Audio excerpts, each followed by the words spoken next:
Adapun mengangkat pedang keluar berperang, itu dipanggil qital. Sebab tu kalau kita buka dalam Quran, Allah Ta'ala firman, kutiba alaikumul qitalu wa huwa kurhul lakum. Ayat ni ialah ayat Madaniyah. Ayat ni turun di kota Madinah. Ayat ni setelah Nabi hijrah. Ayat ni berkenaan apa? Kewajipan untuk keluar berperang. Telah difardukan ke atas kalian berperang. Kerana masa tu Nabi SAW dalam keadaan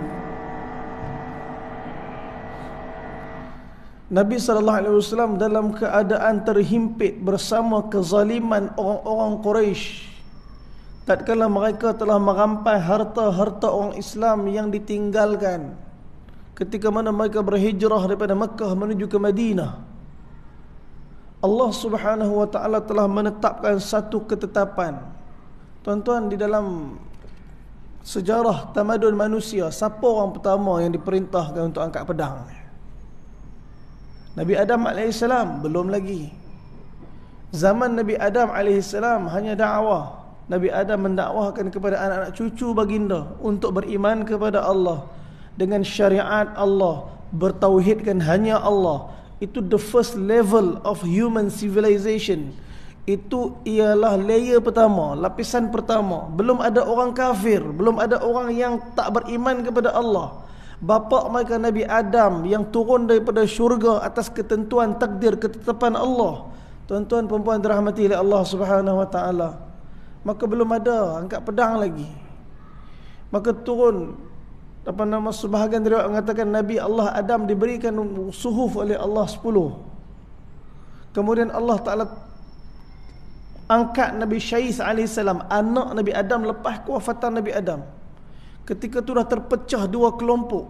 Satu kelompok yang beriman kepada Allah dengan ketaatan bersama 50 suhuf. Suhuf apa dia? Lembaran yang berupa nasihat daripada firman Allah, daripada syariat, daripada akidah. Segala-gala perintah berada dalam suhuf ketika tu. Nabi Syais Allah berikan kepada baginda 50 suhuf. Dah perang belum? Belum lagi. Masa tu ada siapa? Masa tu ada golongan di bawah pimpinan Qabil laknatullah alaih. Saya minta maaf, walaupun dalam hadis, dalam Quran tak disebut nama Qabil ni. Inilah anak Nabi Adam AS yang Allah sebut berkenaan keingkaran dia, yang telah memulakan pembunuhan pertama dalam dunia. Dia rasa bersalah. Rasa bersalah. Tuan-tuan, kita ni manusia. Kita ada perasaan, kita ada nafsu, kita ada jiwa yang kalau kita buat dosa, kita tahu benda itu salah. Fitrah manusia bila dibuat salah, dia tahu dia buat salah. Sebab tu di dalam kitab Dalail Nubuwah Al-Imam Baihaqi rahimahumullahu ta'ala anhu menceritakan tentang satu orang sahabat Nabi, Sayyidina Wabisah radhiyallahu anhu, hadir dalam masjid nak tanya soalan kat Nabi. Tapi masjid penuh. Nabi setengah bagi tazkirah. Dan Sayyidina Wabisah duduk kat belakang berkerut muka dia. Nabi panggil daripada jauh, Wabisah ta'al. Maka Wabisah bila Nabi panggil, dia langkah para sahabat ni. Maka satu orang sahabat telah pegang tangan dia. Sahabat ni kata, Wabisah, hang datang lambat duduk belakang, kalut langkah depan ni. Nabi kata, biarkan dia. Maka akhirnya Wabisah sampai depan Nabi, duduk depan Nabi, bertemu lutut dengan Nabi, tapi tak pandang muka Nabi, pandang bawah sebab rasa bersalah, malu nak tanya ke tak ni. Nabi tengok muka Wabisah. Nabi tanya, wahai Wabisah, apakah kamu datang ke aku ni nak tanya berkenaan dosa dan pahala? Wabisah angkat kepala dia, dia kata, bahkan ya Rasulullah, ni yang merungsingkan aku ni. Dosa ni macam mana, pahala ni macam mana? Makna ni, apa natijah pada dosa dan apa natijah pada pahala? Macam mana kita nak tahu benda tu dosa, macam mana nak tahu benda tu pahala? Kalau daripada apa yang disabdakan oleh Nabi, apa yang difirmankan oleh Allah yang jelas daripada Quran, mudah. Tapi Nabi SAW sebut apa lebih kurang mafhum hadis yang panjang. Nabi kata, wahai Wabisah, seandainya kamu melakukan sesuatu perkara, kemudian perkara itu menghadirkan sebuah kegelisahan untuk kamu. Kamu resah, kamu gelisah, dan kamu tahu benda itu salah. Walaupun semua menyokong kamu, walaupun semua orang sokong, kamu tahu benda itu tak betul. Ada orang, dia tahu dia buat salah, dia jumpa dengan ustaz ni, supaya ustaz ni kata boleh. Ada orang minta maaf tuan, ada orang macam tu. Dia tahu benda itu salah, dia jumpa dengan ustaz ni kata tak boleh, jumpa ustaz lain pula.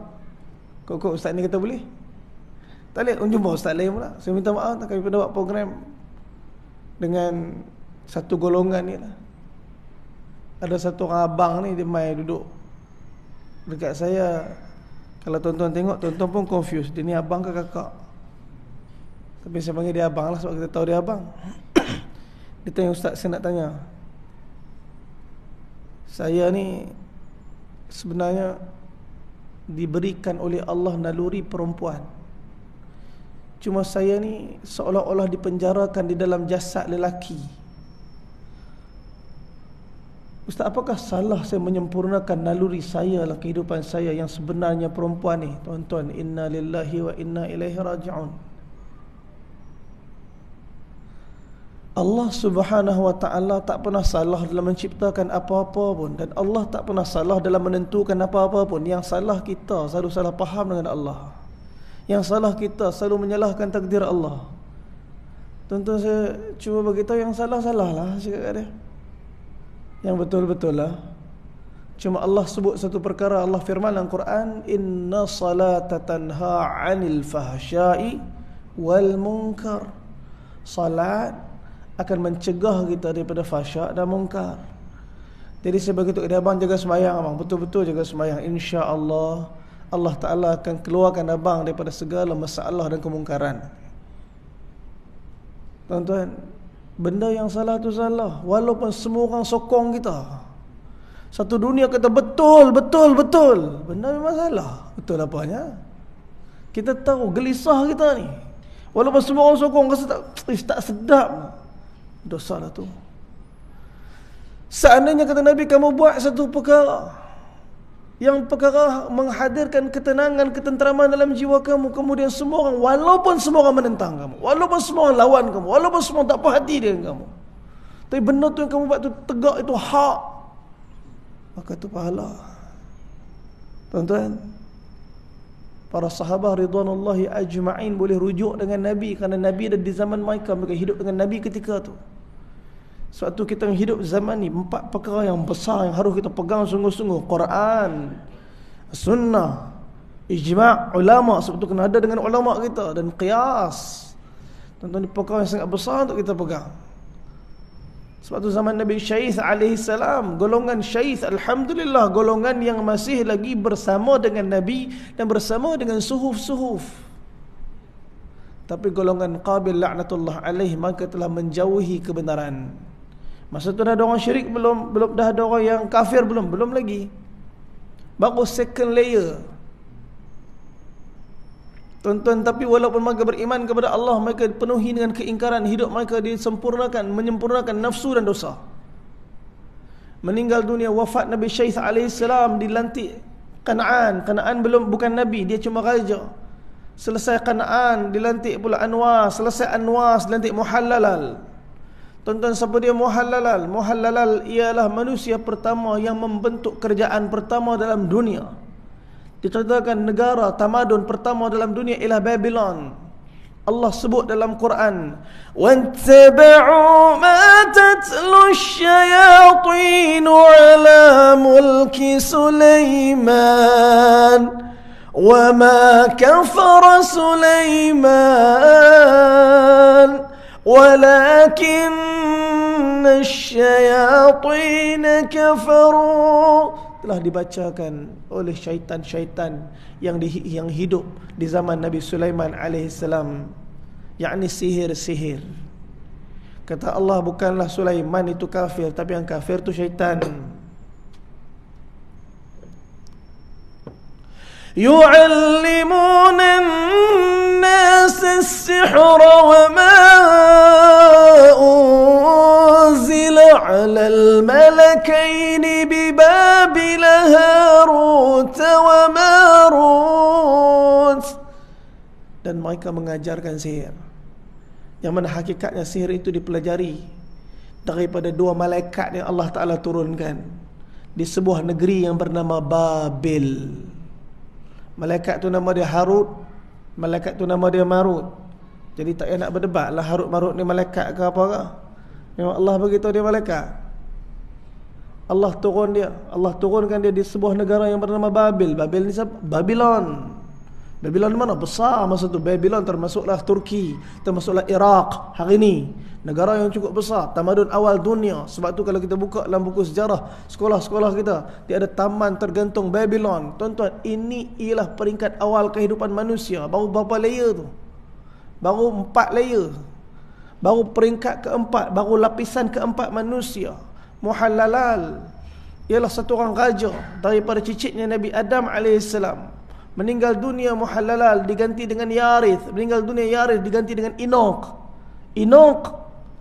Kalau kita buka dalam kitab silsilah lama, memang Enoch itu nama dia, tetapi yang disebut dalam Quran ialah Idris AS. Dan Nabi Idris AS Allah Subhanahu wa ta'ala turunkan kepada baginda apa dia? 30 suhuf. Dah turun kitab belum? Belum lagi. Dan Nabi Idris AS ialah Nabi pertama yang menjahit. Nabi Idris AS ialah Nabi pertama yang menulis. Di zaman Nabi Idris telah bermulalah waktu kekafiran. Manusia mula meninggalkan Tuhan. Manusia mula menyembah selain daripada Allah. Maka dikala dan ketika itulah Allah Ta'ala telah menurunkan 30 suhuf kepada Nabi Idris. Dan sebahagian suhuf di dalam tu memerintahkan kepada Nabi Idris untuk mengangkat pedang berjuang di jalan Allah. Jadi Nabi pertama yang Allah perintahkan untuk berjuang di jalan Allah di atas nama jihad ni apa dia? Nabi Idris alaihissalam. Habis tu sebelum Nabi Idris tak ada jihad lah. Sebelum Nabi Idris bukan tak ada jihad, tak ada perang. Perang termasuk dalam jihadul asghar, jihad kecil. Habis tu jihadul akbar apa dia? Perang juga, tapi perang melawan nafsu. Kerana ni hak kat dalam ni selalu kita kalah, selalu kita gagal. Hak dalam ni kecenderungan nafsu ialah mengingkari Allah. Kecenderungan nafsu ialah mengingkari Allah. Sebab tu Allah tahu kita semua. Allah kenal kita. Allah kenal nafsu kita. Kerana semua ni ciptaan Allah. Jadi apa yang Allah buat? Allah telah fardukan kepada kita satu perkara yang besar. Daripada 1 bulan. Kalau tak ada bulan tu, kita pun ikut dan taatlah nafsu. Dan ramai orang bila nak mai bulan tu, tuan-tuan kira tak berapa hari lagi Ramadan? Lagi? Lebih kurang 98 hari lagi. 99-98 hari lagi tuan-tuan. Ada 3 golongan kan dengan nama Ramadan ni. Golongan pertama dengan nama Ramadan. Aduh. Betul kan? Ada golongan pertama dengan nama Ramadan, jam dia. Aduh, nak kena puasa pula. Aduh, jam dia. Sebab apa? Nak kena lapar. Biasa pagi-pagi mesti 3 keping roti tampal. Kena Ramadan, jam dia. Ini golongan pertama. Golongan kedua dengan nama Ramadan, dia pun tak peduli. Iyakah? Ramadan kan? Sebab untuk dia Ramadan tak Ramadan sama kan? Ini golongan yang kedua.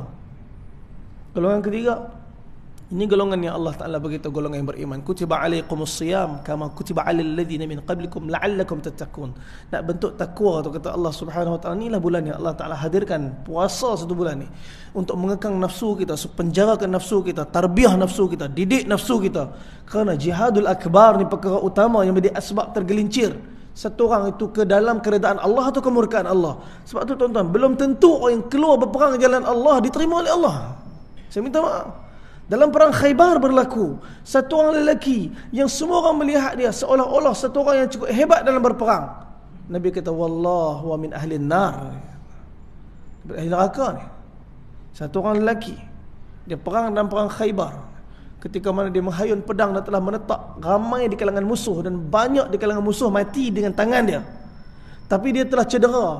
Tapi kerana tak mampu sabar dalam kesakitan kecederaan tu, dikatakan dia telah ambil pedang, letak atas dada dia, dan dia telah tikam diri dia, dia mati. So tak tahan sakit.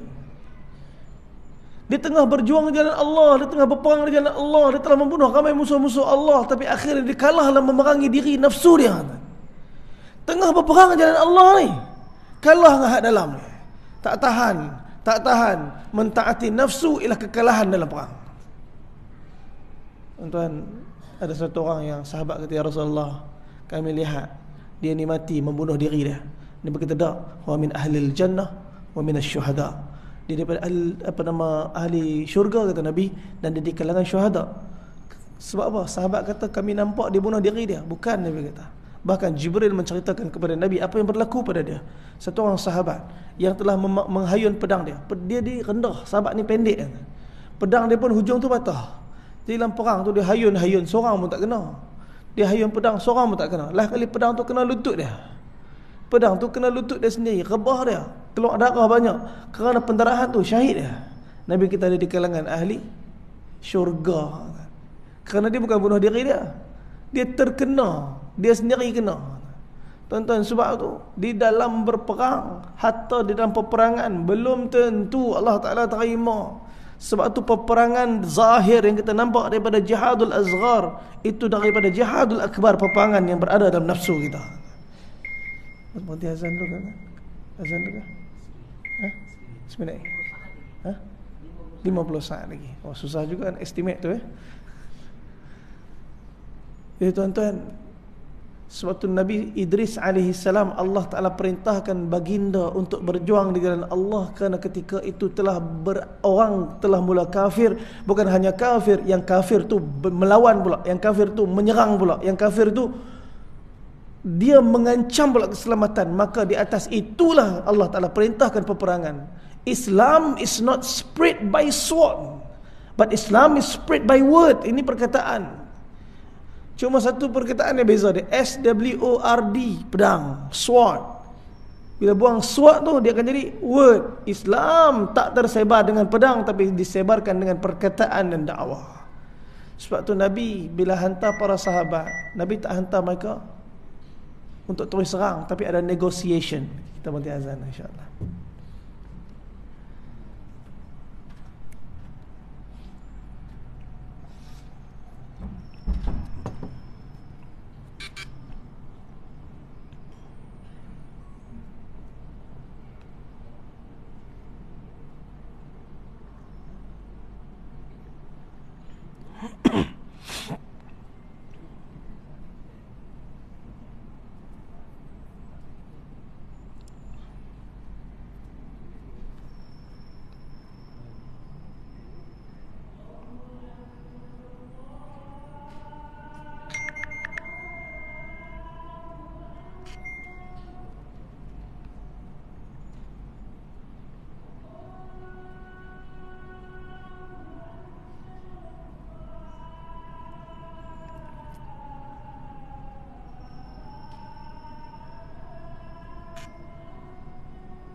Bismillahirrahmanirrahim. InsyaAllah tuan-tuan pada rahmati Allah Subhanahu Wa Taala, kita sambung sikit lagi berkenaan dengan jihadul akbar. Tuan-tuan, sebab tu bila Nabi sallallahu alaihi wasallam diutuskan setelah kewafatan seluruh para anbiya alaihi wassalatu wassalam, sebahagian daripada melalui peperangan, sebahagian daripada mereka tak melalui peperangan, tapi hakikatnya daripada jihad, keseluruhan para nabi alaihi wassalatu wassalam berjihad. Sebab tu berjihad di jalan Allah Subhanahu Wa Taala ialah keadaan yang berlaku pada semua orang. Walaupun kita hari ini duduk jauh daripada bumi Palestin, saudara kita di Palestin terpaksa melalui peluru-peluru berpandu di atas kepala-kepala mereka. Satu rumah, sekarang ni musim sejuk kan, satu rumah mereka 6-7 keluarga duduk. Kemah-kemah dipenuhi dengan orang. Kelaparan, kesejukan, kesakitan, kehilangan, kesedihan, kematian. Benda ni berlaku setiap hari. Mereka sedang bukan hanya berjuang dengan nafsu dan perasaan kesedihan mereka, tapi mereka sedang berjuang dengan zahir peperangan di hadapan mereka. Sebab tu kata Sayyidina Umar ibn al-Khattab, Allah Ta'ala menguji kamu dengan aku, dan Allah sedang uji aku dengan kamu. Sebab tu dalam keadaan yang berlaku di sana, saya dan tuan-tuan semua, kita kena reflect dan balik kepada diri kita. Hakikat yang sedang berjihad bukan hanya mereka, kita semua. Macam mana cara dan kaedah nak bantu mereka. Sebab tu syukur benda yang sangat besar. Berapa ramai orang yang kebaikan yang sedang Allah Ta'ala bagi pada mereka, mereka masih rasa belum cukup lagi dengan kebaikan tu, sedangkan berapa banyak yang Allah telah ambil daripada orang apa yang sedang dinikmati oleh mereka. Tuan-tuan puan-puan dirahmati Allah Subhanahu Wa Taala, hampir wafat Nabi pada tahun ke-9 Hijrah, Nabi telah isytihar kepada para sahabat sejak daripada bulan Jamadil Akhir, Nabi akan keluar berjuang di jalan Allah Subhanahu Wa Taala ke bumi Tabuk. Tuan-tuan, jarang-jarang kalau peperangan akan berlaku, Nabi cerita bila nak pergi, di mana lokasi. Ini strategi. Nabi takkan bagi tahu tarikh bila nak pergi. Nabi takkan bagi tahu exact di mana nak pergi. Nabi akan rahsiakan sehinggalah waktu tu dekat, barulah Nabi sallallahu alaihi wasallam akan bagi tahu. Ini salah satu strategi peperangan Nabi kita sallallahu alaihi wasallam. Satu sahabat suspend sampai datang satu orang sahabat, Sayyidina Hanzalah bin Abu Amir radhiyallahu taala anhu, jumpa Nabi, ya Rasulullah, aku ni nak menikah dan aku dengar tak lama lagi akan berlaku peperangan. Tentera-tentera Quraisy sedang bergerak daripada Mekah menuju Madinah, nak serang kota Madinah. Ya Rasulullah, perang dulu ke menikah dulu? Tuan-tuan, kalau kita tanya tak? Takkan nak tanya nikah dulu ke, buat senyap. Benda tentang diri dan fitrah manusia menikah ni. Dan keluar jalan Allah ni, tuan-tuan, satu benda yang bertentangan dengan nafsu. Suatu ayat yang saya baca tadi apa dia? Kutiba alaikumul qitalu wa huwa kurhul lakum, telah diwajibkan ke atas kamu berperang. Wa asa an taqrahu syai'an wa huwa khairul lakum, adakala kamu benci satu benda, kata Allah, tapi benda tu baik untuk kamu. Mana ada orang suka perang, tapi kadang-kadang perang tu baik untuk kamu. Kamu benci benda tu. Wa asa an tuhibbu syai'an wa huwa khairul lakum, kadang-kadang kamu suka tu benda tu, tapi benda tu tak baik untuk kamu. Wallahu ya'lamu wa antum la ta'lamun, dan Allah tahu apa yang kamu tak tahu. Ketetapan Allah tu benda yang paling besar. Tuan-tuan, banyak benda yang berlaku dalam hidup kita ni bertentangan dengan kehendak kita, tetapi melanggar kehendak kita untuk menyempurnakan kehendak Allah, inilah tanda hamba yang menang dalam jihad dia. Tuan-tuan, Nabi kita sallallahu alaihi wasallam, bila sahabat tadi Sayyidina Hanzalah bin Abu Amir datang jumpa Nabi, tanya, ya Rasulullah, tak lama lagi akan berlaku perang, aku nak tanya sama ada perang dulu ke kahwin dulu. Maka apa kata Nabi sallallahu alaihi wasallam? Nabi kata kahwin dulu. tuan-tuan. Maka dia pun menikah. Tak lama lepas menikah, Nabi SAW telah panggil untuk keluar berjuang jalan Allah. Tuan-tuan, pengantin baru bersama dengan isteri. Esok pagi pergi sembahyang subuh dengan Nabi SAW, dan para sahabat telah bergerak ke medan Uhud. Dia balik rumah nak siap-siap ni. Dia balik rumah nak bersiap-siap. Ketika tu Nabi dah bergerak dah. Nabi berada di kawasan mana? Kalau tuan-tuan pergi ke Uhud, dia ada satu masjid lama, Masjid Syaikhain. Masjid Syaikhain, binaan Turki Uthmaniyah. Tuan-tuan kalau pergi Masjid Syaikhain tu, di situ tempat Nabi pakai baju besi Nabi 2 lapis. Nabi pakai baju besi Nabi 2 lapis. Nabi nak ajar apa kat kita? Nabi ni orang yang paling bertawakal kepada Allah. Tapi safety first. Naik motosikal pakailah helmet. Naik kereta pakailah seat belt. Nabi pakai 2 lapis baju besi, kan? Padahal Nabi lah orang paling bertawakal kepada Allah. Kita relax ya. Naik motor, memperah takkan motor, tak apa. Hidup mati ni kan daripada Allah, Masya Allah, kan? Iman betul cara salah.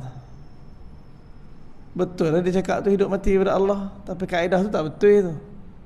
Melanggar sunnah Nabi SAW. Tuan-tuan, Nabi nak balik daripada Tabuk, Nabi lalu satu wadi, nama wadi tu Wadi Mukhainiq. Satu orang sahabat nama dia Abu Rahmi.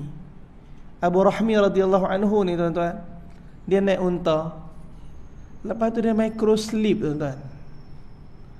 Tuan-tuan, microslip ni bukan baru. Microslip ni pada zaman Nabi. Microslip ni bukan naik unta, bukan naik kereta, naik unta microslip. Tuan-tuan bayangkan, diceritakan Sayyidina Abu Rahmi radhiyallahu anhu balik daripada medan Tabuk bersama Nabi SAW. Microslip atas unta, himpit unta Nabi, terhimpit unta Nabi, terkepit kaki Nabi dengan stirap dia tu. Bahasa Melayu pun dia tak tahu stirap. Tempat pijak unta, tempat pijak kaki tu. Tak pijak kaki tu. Terkepit kaki Nabi. Tuan-tuan, Nabi sakit, Nabi ambil tongkat, Nabi jolok perut dia sampai dia terbangun. Tuan-tuan, cedera Nabi SAW. Perang Tabuk ni tak bertempur.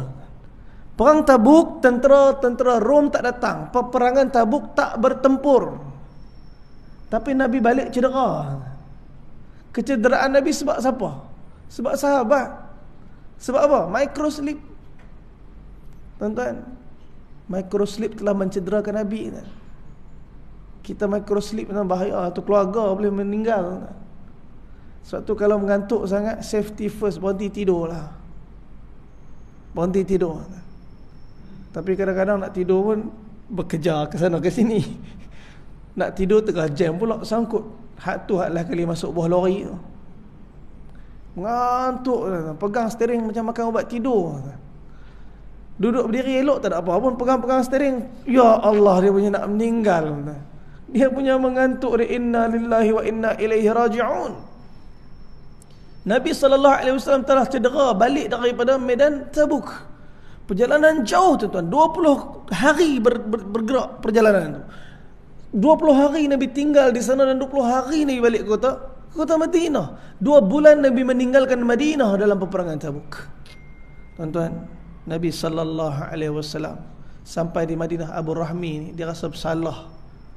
Dia telah menjadi asbab kecederaan. Semua orang tahu perang Tabuk tak ada pertempuran. Tapi semua orang tanya macam mana Nabi boleh injet, macam mana Nabi boleh cedera. Semua orang kata Abu Rahmi, malu dia. Tapi semayanglah dekat masjid. Nabi panggil, Nabi tanya mana Abu Rahmi. Dia kata, ya Rasulullah, Abu Rahmi tak datang masjid ni. Dia rasa bersalah atas kecederaan yang dia buat. Kau tuan cedera ni. Nabi kita panggil dia main semayang kat masjid. Tak, wallahi aku dah maafkan dia dah, tak ada masalah pun. Nabi tak ada rasa apa pun. Nabi tak marah pun. Tapi tuan-tuan, dalam peristiwa ni nak bagi tahu kat kita semua, safety first. Nabi cedera disebabkan sahabat punya microslip. Tuan-tuan, Sayyidina Hanzalah bin Abu Amir radhiyallahu anhu, Nabi kata menikah dulu sebelum perang Uhud. Nabi dah bergerak ke medan Tabuk. Dia balik rumah nak siapkan barang perang dia. Tuan-tuan, pengantin baru, isteri pegang. Sempat bersama isteri dulu. Bila dia bersama isteri, teringat Allah, Allah, Allah, Nabi sedang berada di medan perang, aku masih lagi menyempurnakan nafsu keinginan aku bersama isteri aku. Tuan-tuan, dia sambar semua barang perang dia, tak sempat dia nak mandi wajib, dia telah berlari ke medan jihad, dan takdir Allah Subhanahu wa taala, Sayyidina Hanzalah bin Abu Amir radhiyallahu anhu telah syahid di medan Uhud. Tuan-tuan, mereka menang dalam peperangan melawan nafsu mereka. Mereka menang dalam jihadul akbar. Kemudian mereka menempuhi jihadul asghar, dan Allah menerima kesyahidan mereka. Bukan setakat tu Nabi SAW bila nak mengemumikan 70 sahabat yang syahid di medan Uhud, Nabi tengok air keluar mencurah-curah turun daripada kepala rambut dia. Maka Nabi telah tanya kepada para sahabat, siapa-siapa tahu dah apa yang berlaku kepada beliau sebelum beliau keluar di jalan Allah ni, kerana air mengalir lagi pada rambut dia ni. Tuan-tuan, maka mereka telah tanya pada isteri, dan isteri dia beritahu sebenarnya Hanzalah bin Abu Amir telah keluar di medan jihad sebelum sempat beliau mandi wajib. Tuan-tuan, para syuhada bila meninggal dunia, bila syahid, maka jenazah mereka tak perlu mandi, jenazah mereka tak perlu kafan, kerana pakaian kafan mereka ialah baju yang berlumuran dengan darah tu, dan mereka tak perlu mandi, dan mereka hanya disalatkan dan dikebumikan dengan darah-darah dia. Begitulah Nabi telah tanya kepada para sahabat. Sahabat kata, ya Rasulullah, ketahuilah isteri dia kata Sayyidina Hanzalah telah keluar dalam keadaan berjunub dan berjuang di jalan engkau, di jalan Allah. Dan Nabi kata, patutlah, para malaikat telah turun dan para malaikat telah mandikan jenazah dia, kerana dia keluar di jalan Allah dalam keadaan berjunub. Tuan-tuan, selesai jasad satu orang sahabat Nabi yang mana telah dikebumikan oleh Nabi, yang telah disolatkan oleh Nabi, yang telah dimandikan oleh para malaikat alaihi wassalatu wassalam. Tuan-tuan, daripada medan Tabuk, medan Tabuk ni Nabi beritahu awal sebulan. Nak keluar ni Nabi beritahu awal sebulan. Nak pergi perang ni beritahu awal sebulan. Maka kelengkapan telah lengkap. Bulan Rejab, para sahabat bersiap untuk keluar. Orang munafik bagi macam-macam alasan tak mahu keluar. Orang munafik ialah orang yang telah tewas berperang dalam nafsu mereka. Orang munafik belum kata keluar jalan Allah, di rumah pun dah tewas dah. Tuan-tuan, di kalangan mereka ada Sayyidina Abdullah bin Mu'aqil Al-Muzani radhiyallahu ta'ala anhu. Ini salah satu orang sahabat daripada beberapa orang sahabat. Sebahagian riwayat kata ada 7 di kalangan mereka, sebahagian kata ada 6 di kalangan mereka yang nak sangat ikut Nabi dalam perang Tabuk, tapi tak ada harta, tak ada kenderaan. Mereka nak ikut Nabi, tapi mereka tak ada harta, mereka tak ada kenderaan. Hari-hari lepas salat mereka akan duduk dalam masjid dan harap-harap ada orang offer mereka untuk ikut sekali perang, pergi perang Tabuk. Seluruh Madinah sekarang dipenuhi 30,000 orang tentera.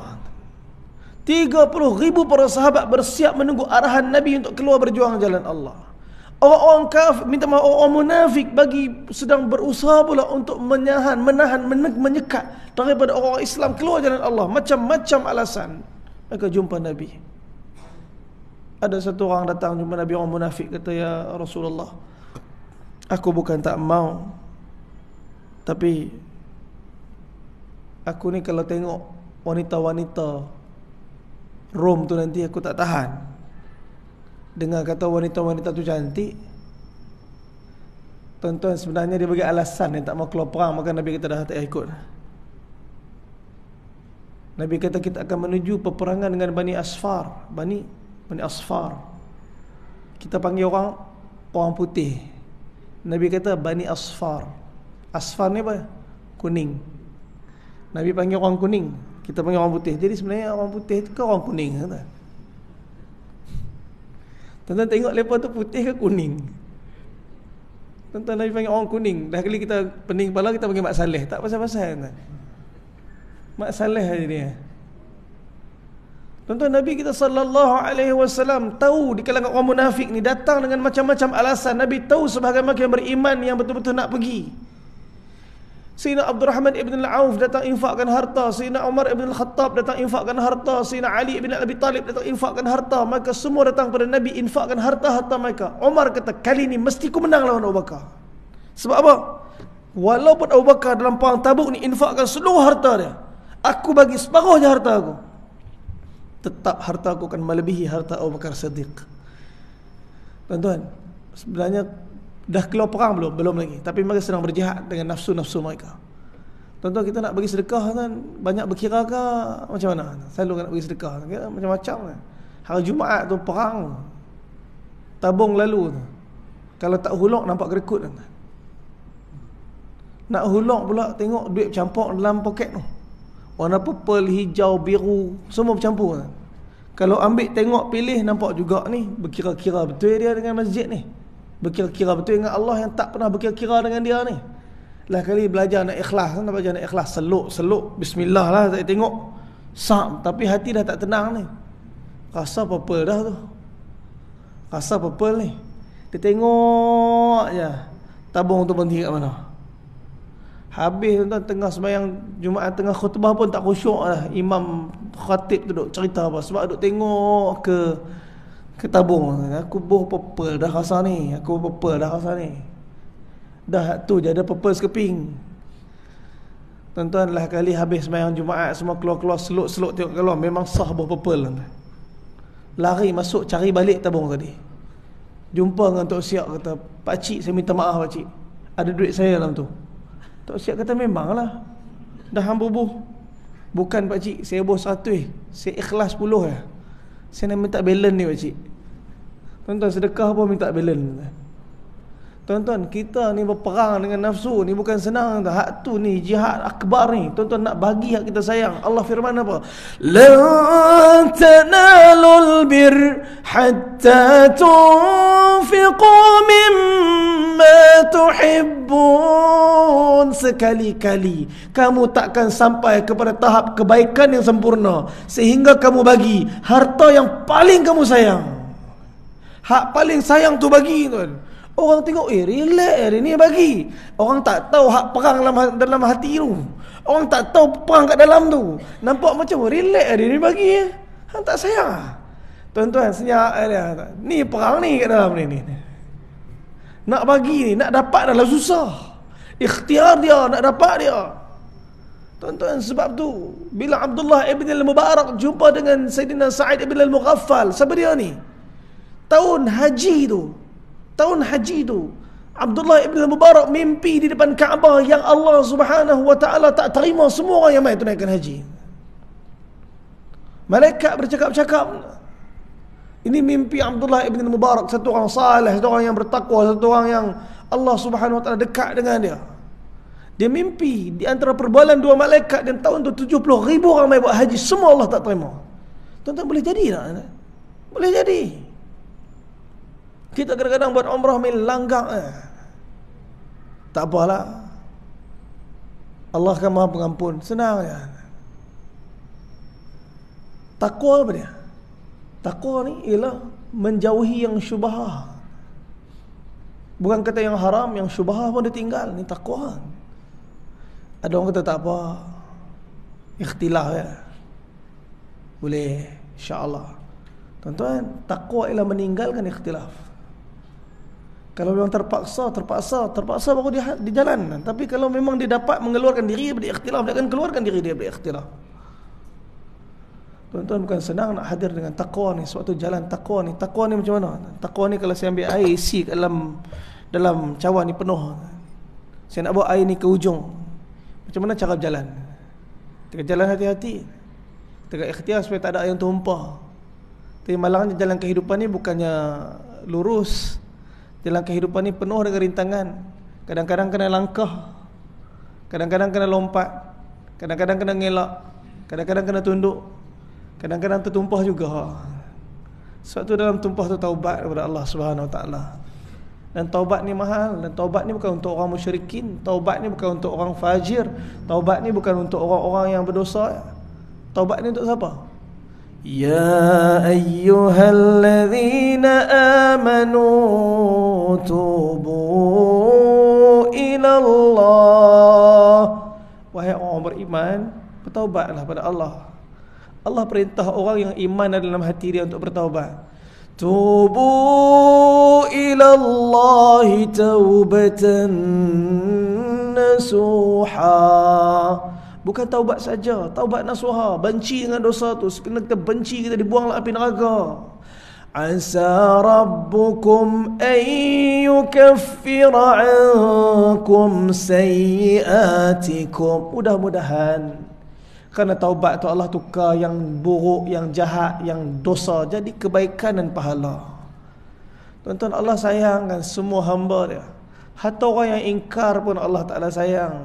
Sebab tu Allah Subhanahu Wa Ta'ala hantar peringatan demi peringatan supaya akhirnya dikembali kepada Allah. Nabi SAW, tuan-tuan minta maaf, Abdullah ibn al-Mughaffal, Abdullah ibn Mubarak tadi bila jumpa Sa'ad ibn Mughaffal, dia kata, wahai Sa'ad, aku telah bermimpi yang Allah Ta'ala tak terima orang yang main haji semua tahun ni, tapi kerana amalan kamu, walaupun kamu tak tunaikan haji, Allah Ta'ala telah terima haji kamu dan amalan semua orang yang buat haji tahun ni. Apa amalan kamu ni? Sa'ad bin Mughaffal kata, aku tak tahu apa amalan yang baik, cuma aku telah himpunkan duit, harta untuk tunaikan haji setelah 20 lebih tahun dengan hasil jualan kasut, baiki kasut aku ni. Kerja dia baiki kasut, orang kaya, untung dapat letak tepi sebab nak pergi haji. Tuan-tuan, sampai tahun tu dah dapat duit cukup nak pergi haji, harta cukup nak pergi haji. Allah bagi rezeki kat dia apa? Isteri mengandung. Isteri pula tengah-tengah mengandung, dengar bau jiran sebelah masak. Jiran sebelah masak. Begitu kat suami dia, bang boleh tengok tak jiran masak puasa mengidam nak makan. Suami pergi tengok, tuan, pergi tengok rumah jiran sebelah tu ialah satu orang ibu tunggal yang jaga anak ramai. Kata Sa'ad ibn Mughaffal, aku pergi rumah tu minta makanan sikit. Ibu tadi kata, wahai Sa'ad, wahai ibn Mughaffal, ketahuilah sungguh aku ni bukan tak mau bagi makanan ni pada kamu, cuma makanan ni halal untuk kami, haram untuk kamu. Kata Abdullah kepada Sa'id ibn Mughaffal, macam mana boleh makanan ni boleh halal kepada kamu, haram pula untuk aku? Ketahuilah kami berada dalam kemelaratan, kebuluran yang teruk sangat, sehingga kan terlampau lapar yang hampir menyebabkan kami mati. Aku berjalan melihat bangkai keldai, aku telah potong sebahagian daripada daging bangkai tadi dan aku telah masak bangkai itu. Kerana daruratnya kami, halal makanan untuk kami. Kerana bukan darurat untuk kamu, haram makanan untuk kamu. Menangis Ibnu Mughaffal kerana dia tak tahu jiran di sebelah susah sampai teruk macam ni. Dia telah balik rumah dia, ambil seluruh daripada duit yang dikumpul untuk pergi haji 20 tahun lebih tadi. Sampai kepada jiran tadi, dia kata, wahai fulanah ni, ambillah, aku berikan infak kepada kamu. Ketika tu dia pandang ke langit bersama linangan air mata, dia kata, ya Allah, ni haji ku tahun ni. Ya Allah, ni haji ku tahun ni. Tuan-tuan, dia tak berwukuf di Arafah, dia tak bermabit di Muzdalifah, dia tidak melontar di Jamrah, dia tidak pergi ke Masjid Qauf untuk beriktikaf di sana, dia tidak menunaikan tawaf dan sa'i. Tetapi Allah terima haji dia atas apa yang dia telah infakkan di jalan Allah Subhanahu Wa Taala. Kita tak tahu macam mana penerimaan Allah. Sangka baik dengan Allah, sangka baik dengan Allah. Sebab tu Nabi tahu di kalangan para sahabat ada yang sungguh-sungguh nak keluar bersama Nabi dalam perang Tabuk. Mereka ramai, 30,000 orang, semua sembang nak keluar perang Tabuk. Abu Bakar datang bagi seluruh harta dia, Umar datang bagi separuh harta dia, Uthman datang bagi 1/3 harta dia, Abdurrahman ibn al-Auf sampai di depan Nabi bagi harta dia. Tiba-tiba satu orang sahabat datang kata, wahai Abdurrahman, berdebu kota Mekah ni, kafilah kamu datang.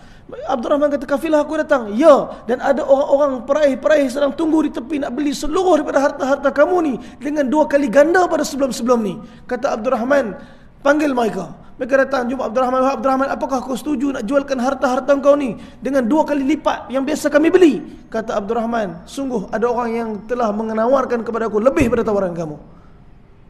Maka kalau macam tu, wahai Abdurrahman, kami tawarkan 3 kali ganda. Kata Abdurrahman, ada yang tawarkan lebih pada tu? Berapa orang tu tawarkan, wahai Abdurrahman? 700 kali ganda. Kata mereka, wahai Abdurrahman, siapa yang tawarkan 700 kali ganda tu? Allah Subhanahu Wa Taala tawarkan kepada aku 700 kali ganda dengan harta yang diinfakkan di jalan dia. Wahai Rasulullah, aku infakkan seluruh harta ni di jalan kau, di jalan Allah Subhanahu Wa Taala. Tuan-tuan, ni sahabat, tak ada kira-kira.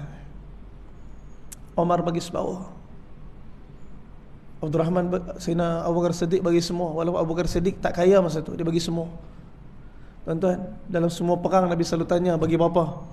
Engkau bagi berapa? Engkau bagi berapa? Perang Tabuk soalan Nabi terbalik.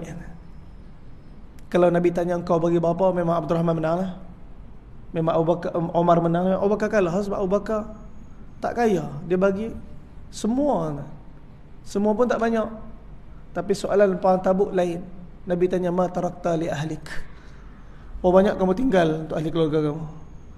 Abdurrahman kata banyak ni tinggal, Umar kata banyak ni tinggal.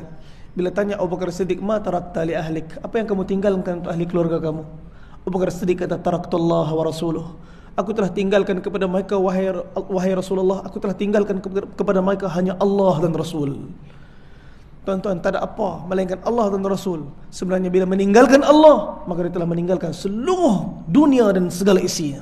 Sebab Allah firman apa? Dalam sebuah hadis qudsi, in wajadtani wajadta kulla syai. Kamu dapat aku, kata Allah, kamu dapat segala-galanya. Kamu hilang aku, kata Allah, kamu hilang segala-galanya. Tuan-tuan, ni sahabat ridwanullahi ajma'in. Sayyidina Abdullah bin Mu'aqil ni, dia datang dengan beberapa orang sahabat. Mereka mesyuarat. Sebab apa? Sebab tak ada kenderaan. Mereka datang tekan perasaan, jumpa Nabi, kata, ya Rasulullah, ada tak kenderaan? Ada tak kenderaan untuk kami tunggang? Kami tak ingin nak ikut dalam perang ni. Maka Nabi SAW kata tak ada. Tuan-tuan, bila Nabi kata tak ada, mereka tak kata alhamdulillah nak buat macam mana. Dah usah dah Nabi tak ada. Mereka meninggalkan Nabi dengan linangan air mata.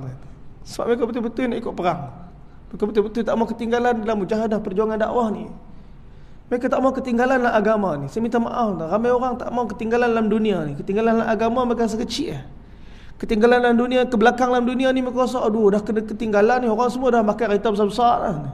Semua orang dah rumah baru, dah rumah besar-besar dah. Kita macam ni. Tuan-tuan, kita nak hidup kat mana sebenarnya? Dunia ni bukan tempat kita. Akhirat tu kampung kita. Siapa yang bina dunia ni sungguh-sungguh sehingga melupakan akhirat, dia salah alamat, tuan-tuan. Kita salah alamat ni. Nabi SAW memperkenalkan kampung halaman yang kekal. Ketika Nabi gali parit Khandaq, ketika Nabi melihat keletihan para sahabat, apa kata Nabi? Nabi sebut satu perkataan. Nabi kata apa? Ma 'aisha illa al-'aishul akhirah. Allahumma la 'aisha illa al-'aishul akhirah.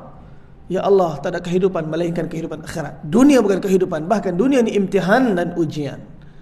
Tuan-tuan, bila Nabi SAW beritahu dekat sahabat-sahabat tadi Nabi tak ada kenderaan, maka telah berpaling kepada Nabi dalam keadaan menangis.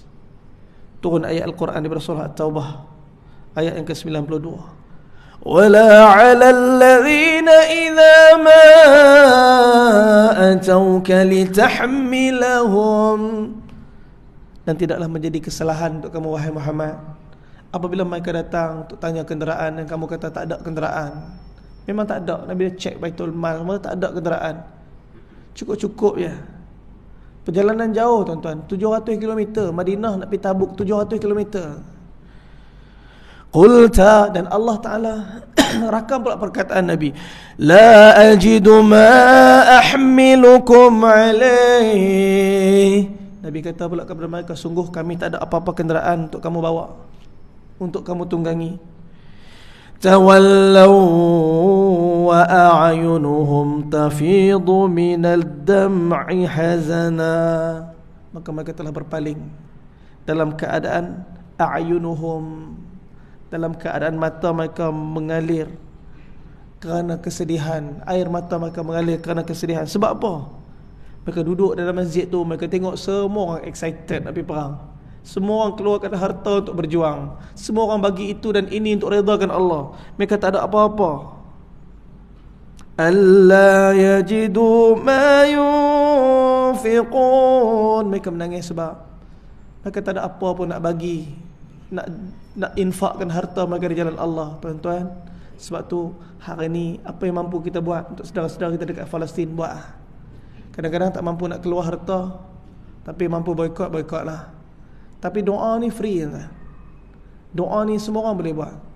Dan doa ni kekuatan yang paling tinggi. Sebab Nabi sendiri sebut, ad-du'a silahul mu'min. Doa ni senjata orang beriman. Tapi malangnya kita berdoa, tapi yakin tak ada, tu masalahnya. Doa, bukan tak doa, tapi yakin tak betul. Ada orang kata, saya dah doa Ustaz, tapi nak buat macam mana, dah nuklear tak ada, kita senjata tak canggih, tentera pun tak ramai, macam mana nak menang? La hawla wala quwwata illa billah. Doa dah, tapi yakin tak betul lagi. Allah tak perlu hantar tentera pun hancur semua Abraha. Allah tak hantar tentera pun daripada zahir manusia untuk halau balik pengepungan sebulan lebih kurang tentera Ahzab ke kota Madinah. Allah hantar ribut taufan, berselerak semua. Allah hantar seekor nyamuk ya, Habis Namrud. Allah guna laut je. Selesai Fir'aun. Allah Ta'ala memiliki tentera langit dan bumi. Kita manusia bukan apa-apa dan tak pernah ada apa-apa pun. Allah kalau tak lahirkan, tak hidupkan kita atas muka bumi, sikit pun Allah tak rugi apa-apa. Tapi kerana kita tak bersandar kepada Allah, yang rugi adalah kita. Tuan-tuan, sebab tu para sahabat ridwanullahi ajma'in, mereka sanggup mengorbankan apa saja mereka ada semata-mata untuk tarik redha dan rahmat Allah. Sedih mereka kalau tak dapat berjuang jalan Allah. Sedih mereka kalau tak dapat infakkan harta jalan Allah. Sebab tuan-tuan, doalah. Kerana doa ni milik semua orang. Saya nak tutup, tuan-tuan. Hari tu saya balik. 4 hari lepas saya dekat Tabuk. Kami drive daripada Tabuk ke Madinah. Lebih kurang 134 km lebih kurang. Kami sampai di satu kawasan nama dia Bayda. Di situ ada Wadi Akhdar. Kami sampai di sana, saya ada kenal satu orang pakcik tu. Saya pernah pergi rumah dia 2 tahun lepas, kebun dia. Saya beli minyak zaitun. Dia bagi kami buah tembikai, buah zaitun, buah tin. Dia bagi banyak, sekotak buah dia bagi kami buat balik. Fresh semua. Delima. Hari tu kita pergi musim sejuk. 4 hari lepas ni sekarang dah musim sejuk kan. Jadi musim sejuk ni kira hasil tak berapa sangat. Dia kata belum lagi, dia kata. Jadi kami sampai landing depan rumah dia, tayar pancit. Saya turun tengok tayar tu bunyi lagi. Angin tengah keluar kan. Kita duduk cari angin keluar kat mana. Rupanya angin keluar kat tiup tu. Tiup buah angin tu, angin keluar kat situ. Saya pun tekan tiup tu, tekan senyap. Kata memang bocor kat sini ni. Nak buat apa ni? Tuan-tuan bayangkan. Kita tanya dekat pakcik tu, dekat mana kedai tayar terdekat. Dia kata kena patah balik 140 kilo ke belakang, ataupun gerak ke depan lagi 200 kilo. Kata macam mana ni? Pakcik tu boleh tolonglah, dia tolong jugalah ke cari kedai stesen minyak. Nak tolonglah kalau siapa boleh tolong. Dia ada kenderaan, dia kata kenderaan dia tak mampu nak bawa jauh-jauh ni. Dan kita pun tak ada masa kan. Sebab kami nak pergi Madinah, jumpa Nabi, ziarah Nabi, malam tu esok pergi Mekah buat umrah balik Malaysia. Tu ya. Jadi kalau kita stay lama kat situ, maknanya kami akan mungkin tertinggal flight dan macam-macam hal-hal lain. Jadi kami 5 orang, mesyuarat nak buat apa kan? Hanya satu je boleh buat masa tu. Apa dia? Solat taubat kan. Mesyuarat kata tak ada benda dah ni melainkan solat taubat. Kita solat taubat. Lepas solat taubat, balik kat tayar kan. Dah makan semua. Tuan-tuan, pakcik tu siap jamu kami makan. Dah makan apa semua. Apa nak buat dengan tayar ni? Saya duk pegang dekat tempat tu supaya angin tak keluar. Dah kali saya nampak satu kita sendal batu kot. Ambil batu, sendal kat tiup tu. Bila sendal batu macam tahan tangan lah, senyap. Ada sahabat kata, Ustaz, nampak macam bodoh je idea tu. Itulah kata, lebih baik idea bodoh daripada tak ada idea langsung. Dah kali kita sendal batu tu, kita letak seletip. Sendal batu, letak seletip. Tuan-tuan, kita bergerak sejauh 200 km dengan tayar yang tekanan lebih kurang 220 kilopascal, yang kalau ikut logik memang terpelanting lah batu tu, dengan melaju pula jalan tayar, dengan bam lagi. Kawan yang drive tu tak tahu biji bam dia langgar. Sebab dekat Saudi ni tuan-tuan, bam tak ada colour, tiba-tiba melambung dah semua orang kat belakang tu. Tuan-tuan, 200 km kami sampai ke Bandar Al-Ula. Baru kita pergi dekat bengkel, baru tukar tayar. Terkejut orang bengkel, kata hampa gerak 200 km dengan tayar macam ni. Apa lagi pilihan yang kita ada? Apa lagi pilihan yang ada? Tak ada pilihan apa dah. Kita hari ni apa pilihan yang ada?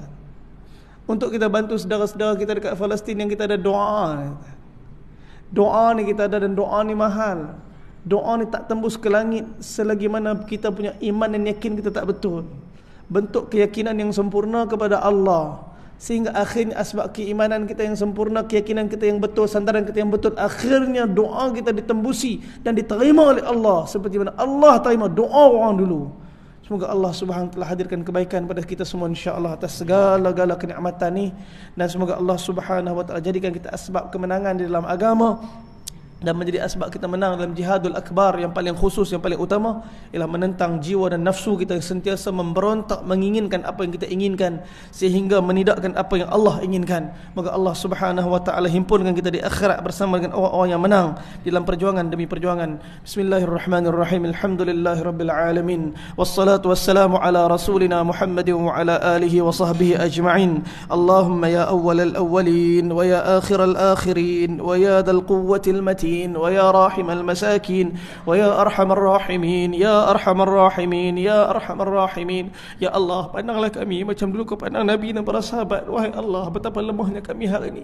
Kami seperti mana buih-buih di lautan. Wahai Allah, orang-orang yang bukan Islam yang memusuhi agama Engkau melihat kami sikit pun tak ada nilai pembunuhan. Wahai Allah, puluhan ribu hari ini telah meningkat sehingga 17,000. Wahai Allah, saudara-saudara kami yang telah dibunuh di Palestin. Wahai Allah, Kau hadirkanlah kemenangan kepada kami sebagaimana kemenangan yang telah Kau hadirkan kepada dulu para sahabat dan Nabi. Wahai Allah, keyakinan mereka betul, sandaran mereka betul, doa mereka dengan keyakinan. Wahai Allah, hari ini wahai Allah, betapa keadaan hati kami yang kurang keyakinan kepada Engkau yang menyebabkan akhirnya kami tergelincir di tebing-tebing maksiat. Wahai Allah, dalam segala keadaan kebinasaan yang berlaku di negara-negara luar hari ini, wahai Allah, kami masih berada dalam keingkaran. Wahai Allah, kadang-kadang kami cakap benda yang salah, kadang-kadang kami sangka-sangka yang salah, kadang-kadang kami buat-buat yang salah. Wahai Allah, tolonglah wahai Allah, Kau hadirkanlah nusrah ghaibiah Kau kepada kami. Kau bimbinglah kami, Kau pimpinlah kami supaya hati kami sentiasa cenderung kepada kebenaran. Wahai Allah, sehingga kami sentiasa berada dengan nasihat-nasihat agama. Wahai Allah, Kau ikatkan hati kami dengan Quran. Wahai Allah, Kau ikatkan hati kami dengan segala nasihat-nasihat agama. Wahai Allah, sehingga kami bergerak dalam perjalanan kehidupan kami bersama keredaan Kau. Wahai Allah, kami tak pandai, kami jahil, kami bodoh, kami hina. Wahai Allah, kami bukan siapa-siapa. Kami ialah hamba yang Kau ciptakan di hujung tebing-tebing kiamat daripada dunia ni. Wahai Allah, kami yatim piatu. Wahai Allah, tak ada Nabi dengan kami. Wahai Allah, Nabi telah wafat, tinggalkan kami bersama dengan Al-Quran, Sunnah, bersama dengan warisnya ilmu para ulama. Wahai Allah, tolonglah jadikan kami orang-orang yang cenderung kepada kecintaan kepada para ulama. Wahai Allah, Kau satukan hati-hati ulama-ulama kami. Wahai Allah, satukan hati pemimpin-pemimpin kami. Wahai Allah, kami tak pandai nak doa. Wahai Allah, apa yang Nabi SAW minta dalam doa Nabi, segala kebaikan, itu yang kami minta. Wahai Allah, ampunkan dosa kami semua. Wahai Allah, ampun dosa mak ayah kami. Wahai Allah, ampun dosa semua orang Islam dan dunia ni. Wahai Allah, Kau terimalah segala mujahadah mujahidin di Palestin. Wahai Allah, dan semua orang yang sedang berjuang di jalan-Mu. Wahai Allah, Kau terimalah segala perjuangan-perjuangan mereka. Wahai Allah, Kau gunakanlah kami sebenarnya Kau telah gunakan mereka. Wahai Allah, Kau terimalah kami sebenarnya Kau telah terima mereka. Wahai Allah, Rabbana amanna bima anzalta wattaba'na ar-rasul faktubna ma'asy syahidin. Rabbana atmim lana nurana waghfir lana warhamna innaka ala kulli syai'in qadir. Rabbana atina fid dunya hasanah wa fil akhirati hasanah wa qina adzaban nar. Sallallahu ala sayyidina Muhammad wa ala alihi wasallam. Alhamdulillahirabbil alamin. Tuan-tuan, sebelum saya tutup, insyaAllah ni lupa nak beritahu, insyaAllah saya hujung minggu ni ada buat camp remaja 16, 17, 18 bulan di Hulu Langat. Dan sebenarnya saya tutup untuk 80 orang penyertaan dan kami dah ada 72 penyertaan. Jadi ada tinggal 8 kekosongan lagi. Saya sajalah nak iklan tuan-tuan, kalau ada anak-anak yang musim cuti sekolah ni, bolehlah hantar pergi ke camp ni, camp remaja yang saya namakan camp ni The Art of War, kesenian peperangan Islam. Sebab saya akan cerita segala peperangan-peperangan yang berlaku di zaman Nabi SAW, dan ada aktiviti-aktiviti lah yang pelajar-pelajar akan buat di dalam camp ni. InsyaAllah 3 hari 2 malam sahaja di Hulu Langat. So ni ada pamphlet ni dengan saya, boleh ambil. Ini untuk bulan 12. Dan saya akan ulang balik buat camp ni pada bulan 2 nanti insyaAllah. Di bulan 2 ni camp besar sikit, ramai sikit lah kita boleh ambil. Yang camp ni kecil, jadi dia kata muat 120 orang. Saya pergi tengok, kalau boh 120 orang, insyaAllah crowded camp tu tak ada apa-apa aktiviti. Jadi saya stop pengambilan hanya untuk 80 orang. Dan setakat ni kami dah ada 72 orang. Jadi tuan-tuan, siapa yang nak infak, maksudnya nak sponsor pun tak ada masalah. Kita cari. Ada yang mesej saya daripada madrasah nak join, tapi tak ada duit. Jadi kita buka lah juga untuk 8 orang ni sponsor, dan kita akan bawa lah pelajar-pelajar madrasah untuk join camp ni insyaAllah. Wallahu a'lam bishawab. Moga jadi asbab kemanfaatan untuk semua insyaAllah.